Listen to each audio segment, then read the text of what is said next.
Welcome back to Legends of the Stoop. I am your host, Mike Pernice. Today, joining me on the Stoop is a former Naval Academy graduate and successful Houston-based entrepreneur, investor, and music artist, Aaron Davis. Aaron, thank you for stopping by the Stoop today, man. How you doing?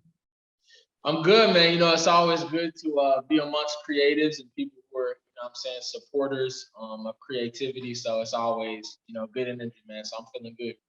Awesome, man. Again, thank you so much for stopping by. I truly take this as a privilege to have you on. I am one who truly admires the Naval Academy. It was a process that I went through in high school trying to get in. Unfortunately, due to some personal injuries that I sustained from my years of playing football, I was denied through DOJ medically. So that kind of cut my career there short. But all said and said, I am a Naval Academy fan, love the football team. My coach actually in high school was from the Naval Academy. He graduated back in the 90s and played on the sprint team. Yeah, that's cool, man. I didn't know that. Yeah, I'm very familiar with sprint football. Shout out to them for real. Yeah. So why don't you go ahead and introduce yourself? Give like a brief overview of your life and career so the audience can get to know you. Yeah, man. So I'm Aaron Davis. I'm known to some by Trill Columbus.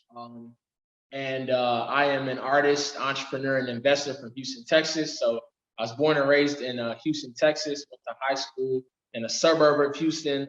Drake actually talks about it, Pearland. And he says, Shawty tweeted in Pearland. He's talking about suburbs of Houston, which is where I grew up. So I played football at a school called Glenda Dawson High School. I was the first graduating class there. So I feel like that kind of gave me some extra exposure to like leadership in a way, looking back. But I did that first graduating class, accepted a nomination to attend the Naval Academy, where I was a 3-year letterman. So I played on varsity from sophomore to my senior year. Mm-hmm. That was a very unique experience. I always feel like, especially working with artists, believe it or not, people are usually surprised to hear that I'm an artist after, hearing that I went to the Naval Academy, because it is such a strict system. Right. So I actually just dropped my little sister off to college at Baylor, and she was really nervous. Mm-hmm. And she asked me, was this like anything like your college experience? Maybe like 3%, right? Like y'all have registration and we have registration, and that's about it. But that was definitely a fun experience. So went there, graduated there, and then whenever I had been in the Navy as an officer, commissioned officer for 2 years, I founded Urban Astronauts, which is my parent company now. And it's a marketing agency, and what we do is we partner alongside different companies, and one of the companies we partnered alongside was an e-commerce automation agency, and then another Airbnb holdings company, which kind of got me into to investing, right? But as far as music goes, man, I've been writing music since I was 9 years old. It's been my first love, for as long as I can remember. Even for Christmas, I used to ask my dad to give me, Yin Yang Twins albums, and like CD players. So yeah, it's definitely been a fun journey. I just got out the military 9 months ago, became a full-time entrepreneur and artist. So I love my life in Houston, man. It really has been incredible to have so many different experiences, for sure. Yeah, and thank you for your service that you've provided to us. And also to when it comes to the impact, right, that the Naval Academy had on you in terms of not just like your musical career and this career outside of music, but also just like personally, what was it like going through the process, everything? Just walk me through the life of a midshipman. Yeah, so I think the best way to answer this question is always to go through our schedule, right? So As a midshipman, you're usually waking up every day between 5:45 and 6:15. If you're a freshman, you have what's called chow calls. So every day, freshmen have to memorize the entire menu and stand outside doors of the upperclassmen and recite the menu in its entirety, from butter packets to 2% milk, to everything, right? And so if you're an upperclassman, every day you're woken up with, they call them chow calls, right? Yeah. So wake up in the morning, you go eat to the cafeteria, usually 6 to 6:45. And if you're playing football, your days sometimes can even start earlier than that, depending on if you have treatment or not. But we usually meet up everybody at 7 a.m. You go to class from 7:45 to 11-ish. If you're a football player, you watch film. So for us, we would eat lunch really fast, go watch meetings for an hour, go back to class for around 12:30 to 3:45, practice from 4 to 7, study hall from 7 to 10, and then obviously bedtime for the next morning. And you have a few things sprinkled in between, like we would have swimming sessions. If you, let's say, struggled with swimming, or martial arts or boxing, they would have remedial courses even earlier than that, maybe 5 a.m. to 6, eat from 6 to 7. So but certainly not a lot of sleep in days. Yeah. Was that schedule like a 7 day a week schedule, or on weekends did you have like time to like go off base, or was that something that you earned as like you became like, a sophomore, junior, senior? Yeah, that's perfectly said. It's definitely you have to earn your keep, and you earn it by your length of stay. So as a freshman, you go through that Monday through Friday, and then Saturday you have a series of like actually on Friday nights you have what's called a professional knowledge quiz. Hmm. And so I was telling people the difference between the Naval Academy and other institutions. Let's say you go to an academically challenging institution, they're going to hit you hard academically. But the Naval Academy, you have to know there's a military component, there's a fitness component, and then there's an academic component, and they're all hitting you from all angles. So on Fridays, for freshmen, you have to take what's called professional knowledge quizzes, and they give you these packets of information that you have to memorize on weapon systems, ship capabilities, things like that. On Saturday, you have different trainings and things like that, and then usually they give you Sunday off, right? But as you Right. get older, you get more and more free time, and they even allow you, which was big. You're gonna get really shocked about this, but they even let seniors go off campus a little bit, like on Thursdays. It was a really big deal. You can't go like off campus, but they have Yeah. like a officers club that serves beer, and that was, you have to be in a certain uniform, but that was really big for us. We had never been able to go out during the week like ever. Now, So now was that something like a privilege that was earned through like, doing well in the classroom or on the football field, or was this just something that was earned because of your prestige? it's definitely a seniority based hierarchical kind of organization. So the older you get, the call them firsties, first class midshipmen, right? Seniors get that privilege. But I will say, yeah, like quickly, if you're struggling in academics or discipline, let's say you're late to things all the time, yeah, that's the first thing they do is start taking things away. So yeah, you Right. definitely can't exercise any privileges, um, if you're deficient in any area. Yeah, Right, that's right. Now, you said that you were a three-time letterman with the football team. So obviously the biggest game of the year is the Army Navy game. So just talk to me a little bit about that experience. yeah. It was very interesting because in high school, when you're getting recruited, like the thing that made me go to Navy was at that time Ohio State was my favorite like college.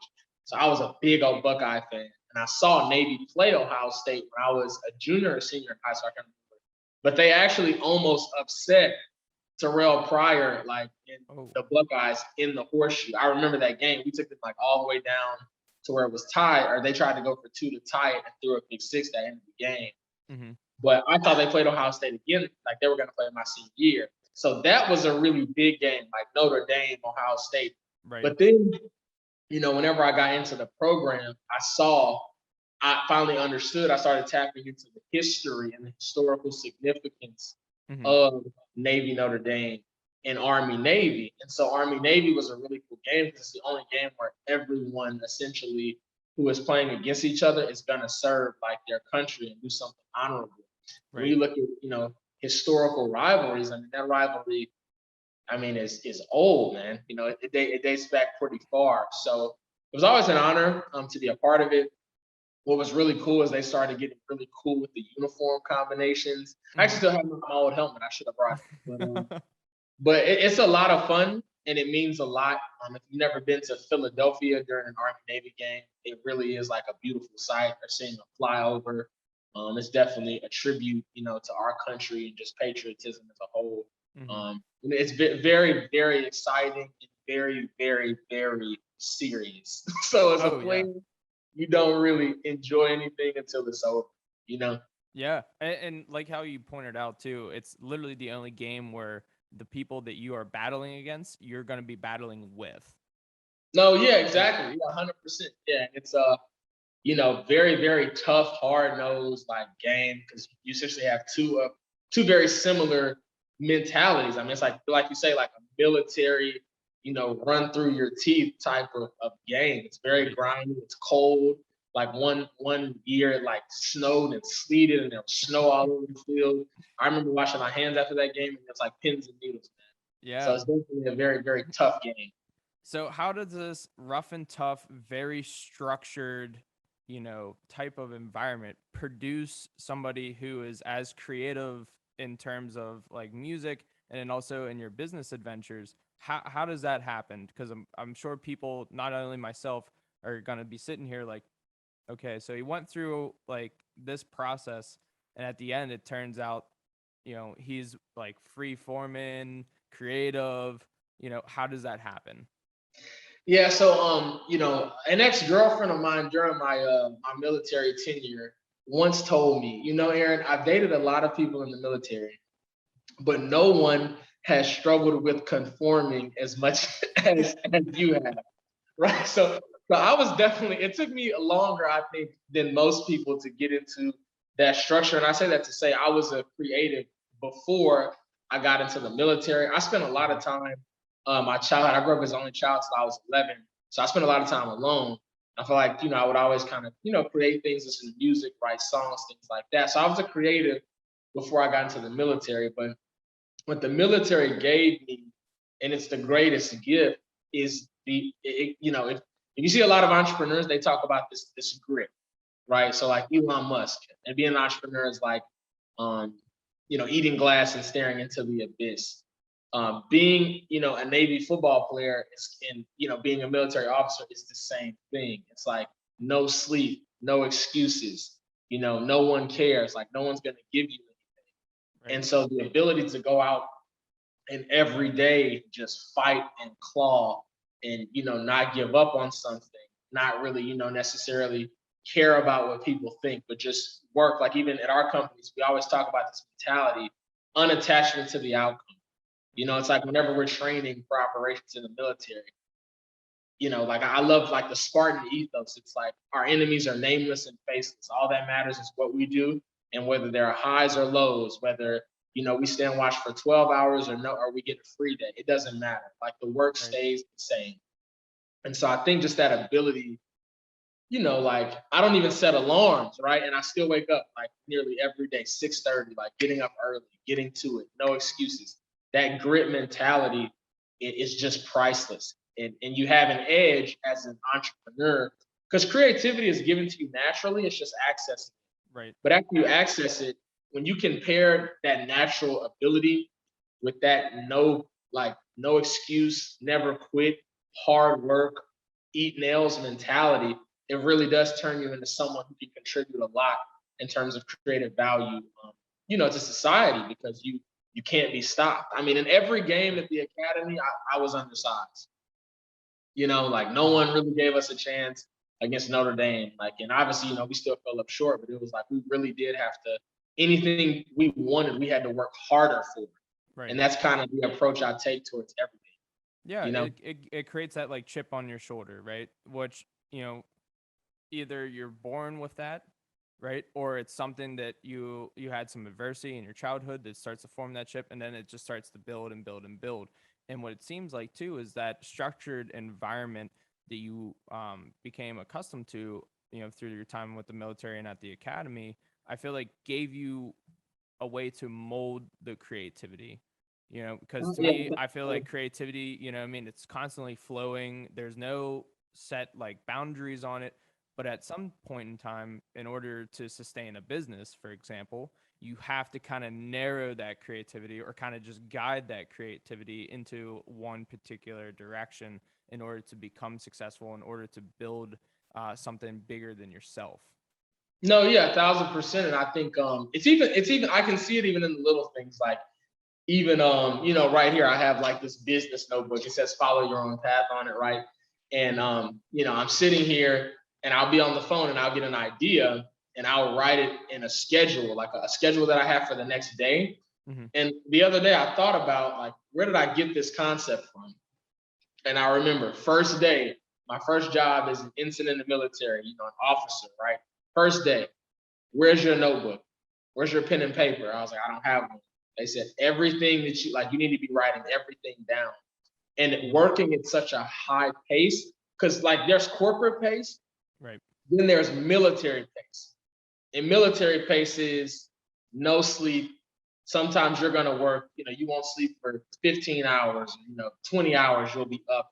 You could be up doing things all day. And if you don't have things written down, you lose track. So it's like those little organizational skills, or like the ability to know how to, create a list and prioritize, or delegate and manage, or even the correct approach. Because, most organizations, if you're going to be in charge of millions of dollars in assets, you're going to have to be a 10-year man.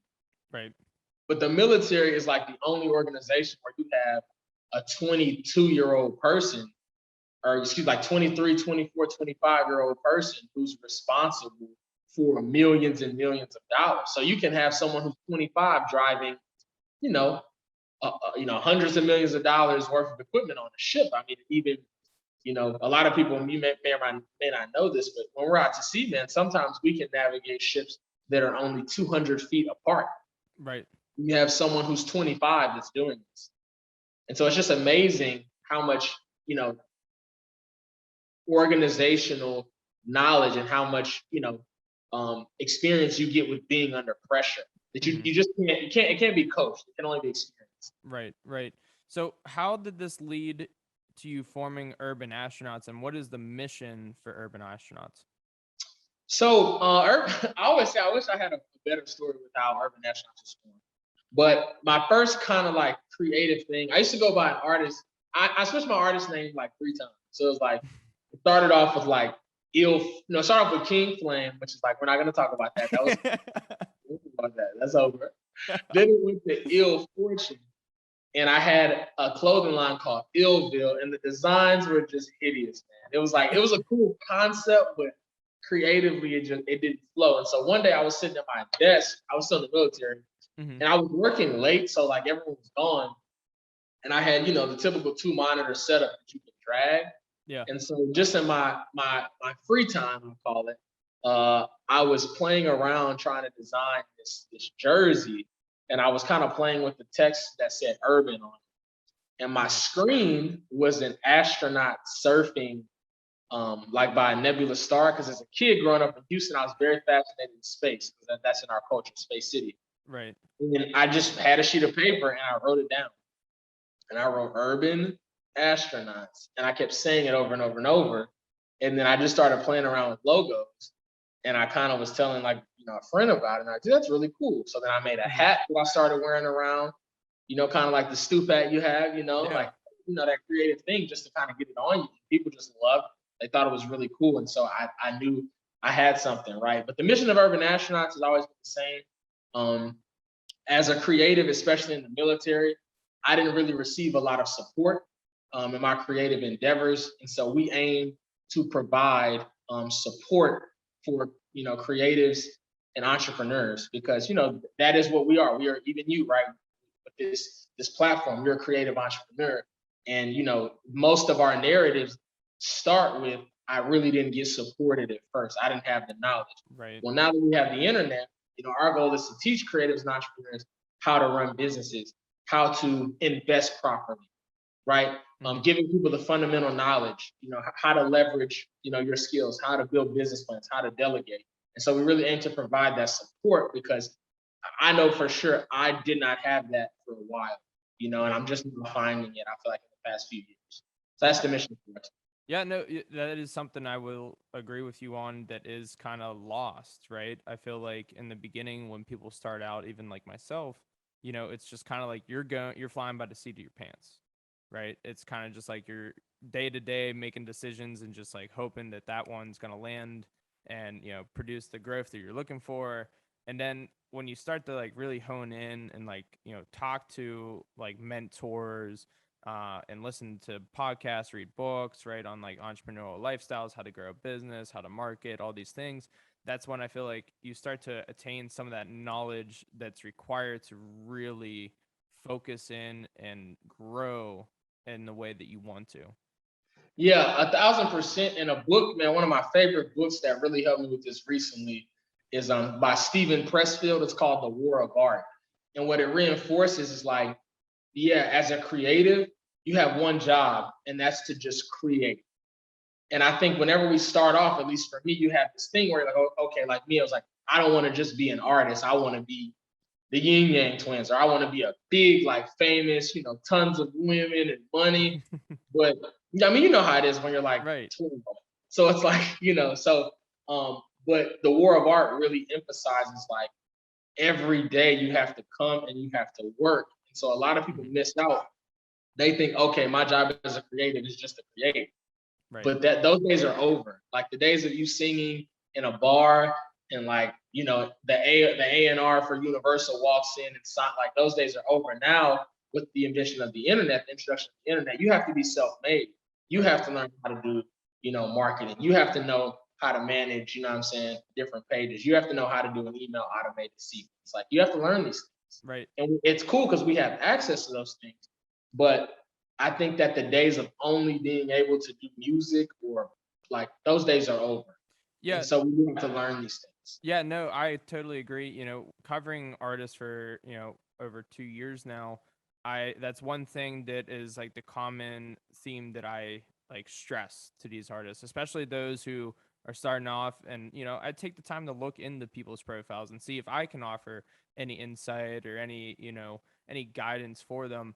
And that's one thing that I really stress is, you need to establish your brand. You need to know what your brand is, and then you need to know how to then create that brand on a digital marketing space, right? Because like you said, it's no longer just about, being a musician, right? And just like throwing clips up on YouTube or on Instagram, right? Or going to and performing a show and hoping that there's somebody out there who's going to see you, right? Yeah. It's when people then go and search your name, it's about what they see, the presence, right? If you make it look like you're a multi-million dollar platinum album selling artist, then people are going to buy into that, right? Yeah. But if it looks like just, a 2005 Facebook page that's, very outdated and just like random stuff thrown everywhere, people aren't going to be as willing to buy in no matter how good you sound, because Yeah. your appearance, if you are taking it seriously, right, that's what you want people to get when they come and look at your page. No, yeah, 1,000%. I mean, you said it perfectly. It's like now we live in the age of speed, where it's like, you get five, even like, in marketing, you get 5 seconds Right. of a viewer's attention for your website. And then after that, if they don't like what they see, it's gone. And it's like, I learned that the hard way because I used to really struggle. My music is so good, it's so diverse. You know, why is it that other artists, are, increasing and I'm not? I didn't understand until I finally accepted, like you say, it's like it's about more, like even Drake, he said, success in music is 90% marketing and 10% artistry. Yep. And I think he showed you this with Certified Lover Boy. It's so funny because most people say, man, the album was great. My first words were, the marketing plan is great. Even the fact that Right. we're talking about it on this platform, shows the genius behind that marketing plan. So, Right. yeah, I mean, you can't afford to not know everything. Right. You And just the, can't. and the thing is too, you also have to admit that you don't know everything, right? And you need to be Absolutely. willing to be a sponge and just soak up as much information as you can, even if it's like, that's one thing is, with covering some artists too, is like, when you give them constructive feedback, sometimes they get like offensive to it, and it's like, hey, like, I'm not trying to like put you down or offend you. I'm just like letting you know, like, hey, maybe you should be trying it this way, or that way. And it's just my opinion. You don't have to take it, but at least be open to constructive criticism. Yeah, I think every artist goes through a period of that where you're it is your most personal creation. Because being, the process of making a song and a video, it is a very intimate creative process, right? It's very deep. And so you put all this effort and this money into something that you like, and someone says, "Hey, I don't like it." But I think most people have to ask themselves this question. It's the same thing I ask myself in business. Okay, what is the goal? Right. Is the goal for you to like it, or for other people to like it? Like, even with No Shade, I didn't even really like that song that much. Like, that was not my favorite song on the project, but it's like it really catches the ears of female listeners. So it's like I had to realize, okay, which song are we gonna shoot the first video for that album? It's like, well, No Shade, because that's the one the people like most. And no Right. matter what you say, like, as artists, we don't make music for ourselves. At least we shouldn't be. We should be making it for others' enjoyment. Mm-hmm. And I don't say that to compromise myself, because I know there's a whole group of people who say, well, no, like, I don't care what other people think. I don't care who listens to my music. It's all about what I create. But it's like, yeah, but that's not true, right? Because Right. why would you put it out then if it was only for you? And make music and sit in the room and listen to it yourself. So it's like we have to understand, as artists, we are mediums for energy to flow through us. And when we put it out, it needs to be in a way where, we can get it in front of as many people as possible without compromising ourselves. So when Right. someone gives a critique, you don't have to take it. But my thing is if it's constructive. So if you say something like, hey, it needs to be mixed better. Okay, that's something that we should take into consideration. The quality could be better, Right. or your flow could be better. You're saying too many words at once. These are things as artists we have to understand. Those people who criticize you constructively care about your music, and they're trying to help you. Right. You know, Exactly. and the best way to do that, man, is go and, instead of showing it to all your friends, go give it to someone who really has a refined ear. I have a few friends like that, and they'll tell you the truth, and you have to listen to it if it's the truth, whether you like it or not. Right. Now, you're also the co-owner of the Gold Nova Investment Group, and then Days of the Summer Fashion, Dropship Automate, and the marketing department chair of the 2022 Naval Academy Diversity Conference. Wow, you handle a lot of things, Aaron. Does this at sometimes get overwhelming? And, where do you find like the time and the drive to handle all of your responsibilities? So yeah, I think the first thing is, once again, it's understanding how systems work. So we talk about, systems thinking, which is a term every business owner should know. You can be the face of things and control the agenda of things, but you don't have to do all the work for things. And that was Right. something that took me a long time to understand. So I'll give you an example. I just booked a flight for me and a business partner of mine in Houston to go up for our Gold Nova Investment Group. It's a real estate holdings company. So, Hmm. we're about to start purchasing Airbnbs with people who are interested taking their money and putting it into Airbnb, because that's the market that we like. Okay. Um, and so for me, I kind of, set up the infrastructure, but I'm not responsible for building it out. Gotcha. So once you master delegation and you kind of understand how systems work, Hmm. it gives you the ability to manage your time better. But then also, like I say, man, just understanding priorities, right? You don't have to get a ton of things done every day. It isn't like every single day I'm just like working 24/7. I even tell people, like, the entrepreneur overwork mentality is the wrong mentality. Hmm. You should be working to systemize, to delegate, to be a Right. time saver, right? But the biggest thing, man, is just systems, delegation, and prioritizing, and making deadlines for things. Understanding, like, hey, things have to be due this day, you know. But I will say it is a lot, and you know, here I think I'll start to kind of hone in, and kind of zone in more on certain markets than others here Right. pretty soon. So yeah. So you're born and raised in Houston, right? So talk to me a little bit about the Houston music scene as somebody who's not familiar with it, right? Like, who are like the big name artists that have made it, and then also too, like, what genre of music is Houston known for, right? Like, when people think of Pittsburgh, they probably think of Wiz Khalifa, they think of Mac Miller, and then they also like think of like trap, right? Pittsburgh trap sound. So what is Houston? So Houston has changed quite a bit.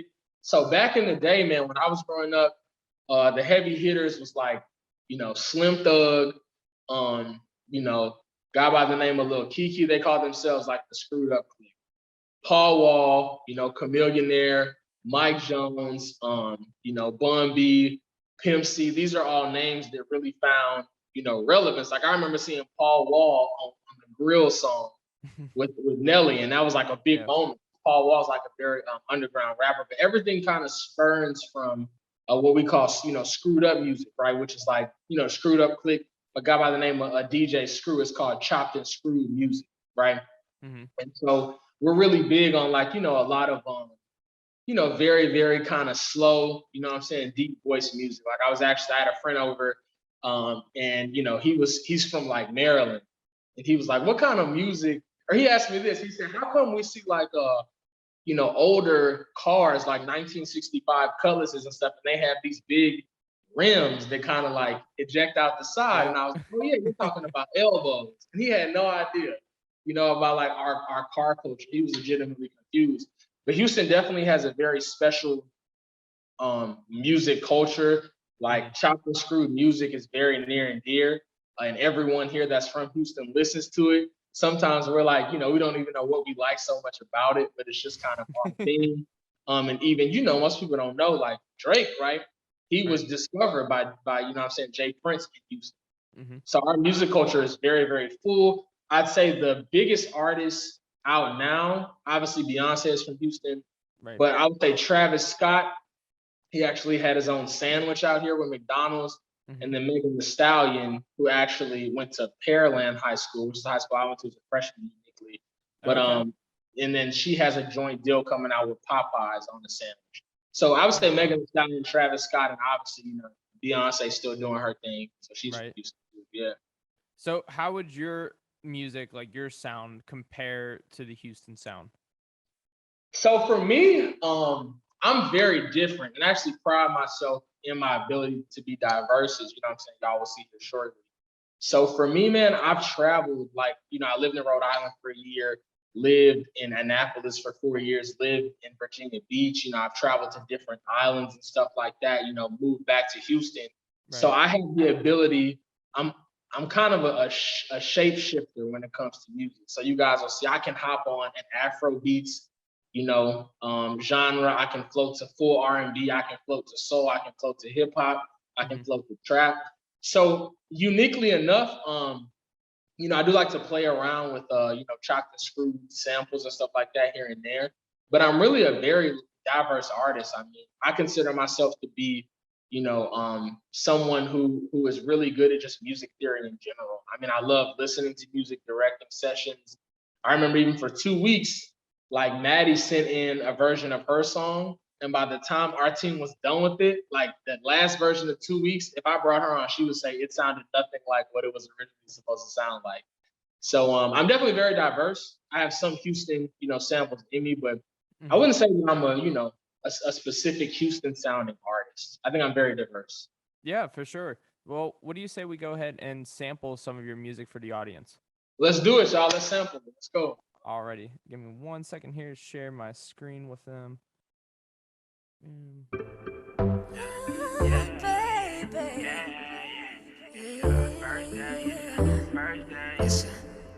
Yeah, well, whole squad wildin' in my section. Mind open, searching for connection. I got that recipe, it's not perfection, but you close. I've been lurking on the intersection. Yeah, buddy, and she talking what she never been. Big fro, big city, take you anywhere. Sky boy, sky high, say she needs some help. Space city, space shuttle, I can take it there. Yeah, but only if your friends is rolling. City slow down, baby, check the motion. Flow so wavy, girl, just check the ocean. Never gonna divide us, so don't check the quotient. Gotta know 11 when she taking over. Baby not a star, she's a supernova. Got me feeling lucky, she's a 4-leaf clover. Gotta show her need so don't be afraid. I need you to stay.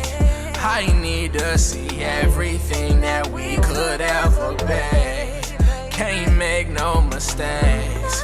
I need you to say that you want me to, baby. Just don't throw me no shade. So go faster, go slower. I need you, come over. Go higher, go lower. I want you, come closer. Go faster, go slower. Go higher, go lower. Yeah, baby, just don't throw me no shade. Hey, first two when she still neglected.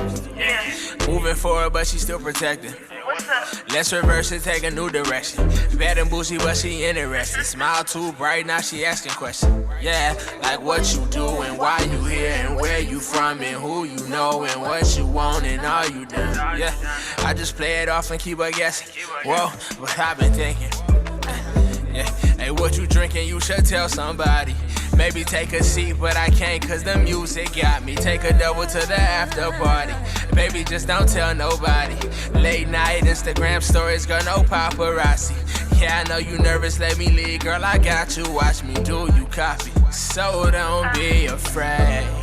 I need you to stay.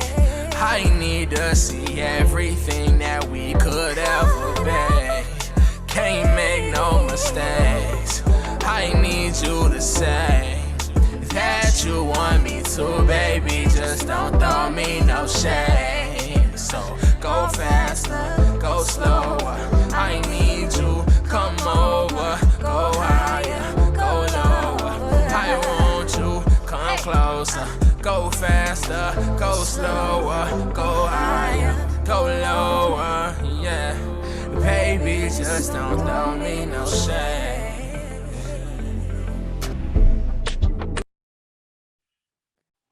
Aaron, you totally get it, man. It's not just about the music, it's about the aesthetics as well. Your videographer totally killed that. No, it was that was, man, like, so that's actually an issue we discussed as a team, because I'm not gonna make any spoilers, but we have a song and the concept we are very detailed with like you'll see even in like next videos, we're very detailed with the aesthetics.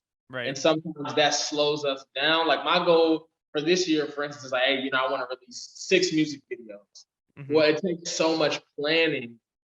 Like you just see, like the shots, but it's like if you look even, like you can tell that was an all-day shoot, right? You have like daytime shots, nighttime shots, you have the party shots, the DJ had to be set up, all the scenes had to be scripted, my part, Maya's part. So our shoots are very detailed. And so we're really working on increasing speed without sacrificing efficiency, and that's like our new challenge.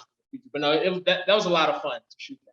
Yeah, no, it was a beautiful video. The scene in the back of the city, right, paired with like the slow, like methodic kind of beat that you got going on, it really played really well together.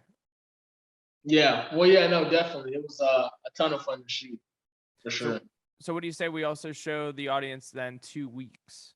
So I was thinking, I know that people want to see more of a Houston sound. So I was like, Hold It Down. You asked how Houston influenced me. So I wanted to show a little bit of that. So we can do Hold It Down next. Okay. All right. Sounds good.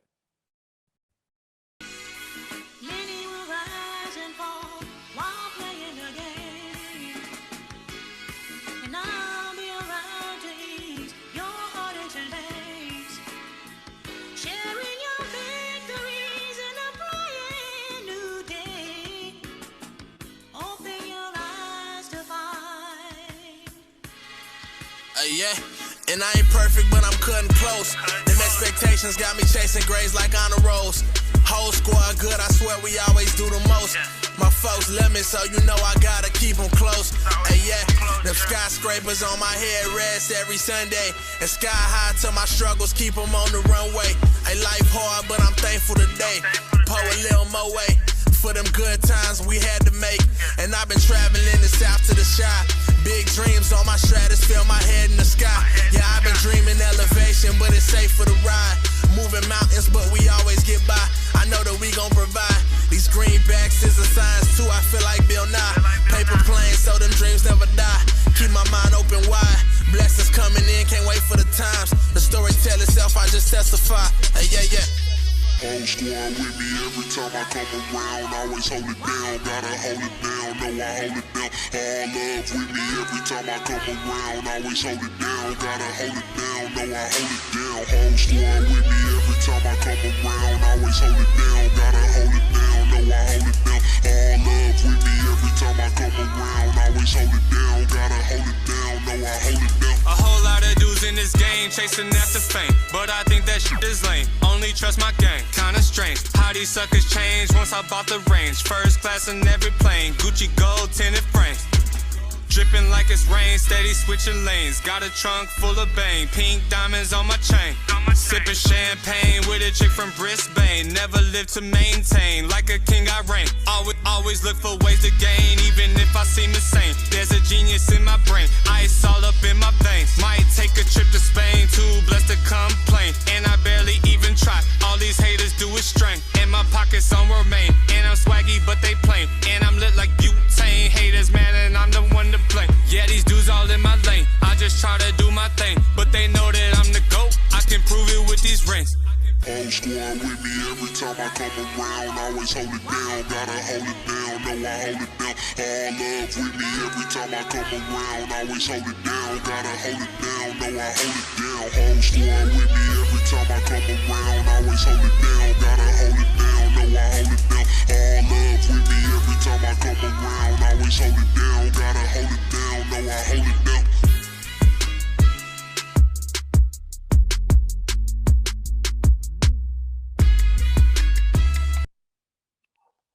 Again, Aaron, you nailed it in terms of the aesthetics. Talk to me a little bit about this warehouse, because there are some freaking dope ass portraits there. Yeah, so Houston, man, has an enormous like graffiti culture. So if I was to take you, like if you came down here and we just drove around, you literally will see graffiti art murals everywhere. And so that's actually a warehouse museum that is literally just an entire warehouse painted, like every ounce of it is painted with graffiti. And so we have a few of those, but that building was cool. We rented out that entire space. Goes back to the speed efficiency thing, like getting all those extras there, you know, even like the cars and stuff, like getting all that set up, you know, having Max, who that's actually my business partner, you know, believe it or not, yeah, but having him, you know what I'm saying, his shots, you know, the models and artists in there, like, it's very intricate, but no, man, we really wanted to get, like, just talk about how Houston inspired, like, that music, man, like, graffiti, that art is a very big part of Houston that you would only know if you lived here. Right. Yeah, no, it's definitely fits the vibe of not only just this music video, but just you and your company as well, right? Just this, like, you know, burst of creativity, everything down from the sets to the cars to the background, everything, the clothing, like, again, you nailed it. Attention to detail is definitely a something that you definitely have nailed. Yeah, well, thank you, man. Yeah, it's you know, you might have picked up. I'll give you an example. Even I don't know if you saw the astronaut sign in the background. Yeah, I was gonna ask you, did you have a muralist do that for you? No, so I did that myself. But yeah, just so we have a few different logos. We have like 3 or 4 of them, but that's one of them, just astronauts in that font. Yeah. And on the back of like our hoodies and stuff, it says astronauts like on the back. And so but that sign alone, like just to give you, it's like that sign, I had to literally go like sit down with like a sign printer, and that was like $120 just for that sign for like one shoot. So we had that sign, and that was an important part to me, because I was like, man, like I saw that mural and I was like, it'd be cool to have. Initially, I wanted to have 2 girls holding a flag with the astronauts thing and me rapping in front of it. But the shot was not, I couldn't condense it enough to make it make sense. Gotcha. So that turned into like a sign. Yeah. But just to kind of go through, you know, those little things matter a lot to me, because it's like, it's just so important that every second of that shoot is there's some sort of something you're getting. Right. You know, and I'm really a pain. I feel sorry for my videographers. I'm a pain in the editing process, dude. I'm bad. I'm like, I don't like, you know, I literally would go through the whole video and write out a list. Yeah. 2 minutes, 8 seconds to 2 minutes and 11 seconds. Swap this with the B-roll footage, and I'll go through and watch all the clips for B-roll and write them all. So I'm very anal about that process. Well, you have to be, right? How we talked about earlier. It's important to understand what your brand is and then how to market that brand efficiently in order to grow. And I think that's something that you truly have the knowledge and the experience doing, and it's definitely showcasing here in your work. Yeah, and just for because like I said, I mean, I remember being very sad about this. I was like, man, I spent so much time on quality. I was like, man, but maybe I should allocate things, to other things and focus on marketing. And for me, man, because music is so timeless, you never know when your moment's gonna come. Right. And for me as an artist, when you come to my videos, and we have 4 videos up, like obviously like we're shooting 2 videos next month and we're starting to really ramp up. Right. But like I really do want, like what you said was perfect. I want you to come to my videos and it's like this today could be like a mainstream video and no one will be able to tell the difference. And if you have to slow down, like, or whatever to do that, it's important, man. Because like you said, when people come, they're looking at you as a person. They're looking at your brand, and what they see is what they're gonna perceive. Right. So to hear you say that, man, I appreciate that because a lot of work, man. I'm sure even with the show, but a lot of work goes into those little subtle things. Absolutely. Even the shot in No Shade, when you see the 4 girls standing there, we had to set up like how they're all sitting at different levels. Yep. That was literally us said, hey, you stand right here, you turn your head this way. You know what I'm saying? Like that's all intricate. It's all work, But it's cool. Absolutely. Well, Aaron, hey, I thank you so much for stopping by the Stoop today. Why don't you go ahead and give yourself a shout out? That way people know where to find you, get in touch with you, and then also where to find your music. Yeah, man. So you guys can follow me right at Trill_Columbus. I really do post like my lifestyle, my music, everything like that. And here lately, I give it to everybody raw. So I show y'all my real lifestyle, real time. No matter what I'm doing. So Trill, TRILL_Columbus. Trill is another Houston term. And for my music, y'all, if y'all go to my Instagram, right, there's a link to my brand new video called 2 Weeks. And in that description, you guys can access my album, First Day in Paradise, the 2 Weeks track. And I'll be releasing a bunch of new music in the next few months also, man. So I love y'all and I appreciate, you, man, for having me on the show. Let's keep pushing creativity and keep working, man. It's awesome to be here. Absolutely, Aaron. Again, thank you so much for stopping by the Stoop and taking the time out of your day to talk with me and about your music career and all the endeavors that you are pursuing. I am definitely going to keep a close eye on you, and I wish you nothing but the utmost respect and success. All right, man. Have a good day, bro. Appreciate it. Alrighty. You too, man. Again, this is your host, Mike Pernice, signing off from Legends of the Stoop. Make sure to tune into our website at www.legendsofthestoop.com to get the latest information on episodes and when we will be booking our next benefit concert. Again, this is your host, Mike Pernice, signing off.